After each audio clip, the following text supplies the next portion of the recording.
প্রেমিকার বাড়ির সামনে ধর্নায় বসছে এক প্রেমিক। ঘটনাটি ঘটেছে তালতলার গ্রামে তলতলি এলাকায়। শোনা যাচ্ছে ছেলেটির সঙ্গে মেয়েটির নাকি 7 বছরের প্রেম। ছেলেটি তার বাড়ির জমিন বিক্রি করে মেয়েটিকে একটা সোনার চেন ও স্কুটি কিনে দিয়েছে। তাহলে কেন মেয়েটি ছেলেটিকে ছেড়ে দিল, তার বিস্তারিত জানবো ছেলেটির কাছ থেকে। আচ্ছা, আপনি কতদিন ধরে ধর্নায় বসছেন? 2 দিন। আচ্ছা, 2 দিন। আপনার নামটা কি? কেন্দলন পড়িয়া। আপনাদের কতদিনের ভালোবাসা? 8 বছর টানা ভালোবাসা। আচ্ছা, আমরা গোপন সূত্রে খবর পেয়েছি আপনি নাকি জায়গা বিক্রি করে আপনার গার্লফ্রেন্ডকে স্কুটি কিনে দিয়েছেন। শুধু স্কুটি নাকি, সোনাও কিনে দিয়েছি।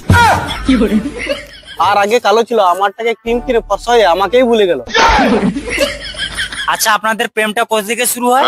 ফেসবুকে লাইক করতে করতে। আচ্ছা, মানে ব্যাপারটা বুঝতে পারলাম না। ব্যাপারটা হলো, ও আমাকে লাইক দেয়, আমি ওকে লাইক দিই। লাইক দিতে আমাদের একদিন মেসেঞ্জারে কথা হয়। মেসেঞ্জারে কথা হওয়ার পর একদিন আমাকে নাম্বার দেয়। নাম্বার দেওয়ার পর আমরা গিয়ে পার্কে দেখা করি। আচ্ছা, পার্কে গিয়ে ওই মেয়েটার সঙ্গে কিছু মজা করছে নাকি? না না, ও মালটা সেনা মাল আছে, গায়ে দিতে দেয় না, খালি বলে বিয়ের পর। কয়েকদিন পর পর ফোন করে বললো গাড়ি লাগবে, সোনা লাগবে, ফুচকা খাওয়াতে লাগবে, শপিং করতে নিয়ে যেতে বললো। এই করতে করতে বাবার 1 বিঘা জমিটাও গেল আর নারীটাও গেল। আমার সবকিছু শেষ, আমি এখন যে কি করি।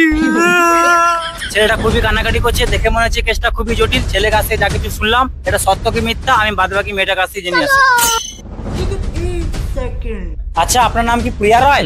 হ্যাঁ। আচ্ছা, আপনার বাড়ির সামনে যে ছেলেটা ধর্নায় বসেছে ওই ছেলেটা বলছি আপনার সঙ্গে 7 বছরের প্রেম, এটা কি সত্যি? ও সেট, ওকে আমি চিনিই না। তাহলে ওই ছেলে যে বলছে 7 বছরের প্রেম চলাকালীন ওর সঙ্গে পার্কে গেছো, মেসেঞ্জারে চ্যাটিং করেছো, ওর কাছ থেকে অনেক কিছু শপিং করে নিয়েছো, গাড়ি নিয়েছো, এটা কি সত্যি?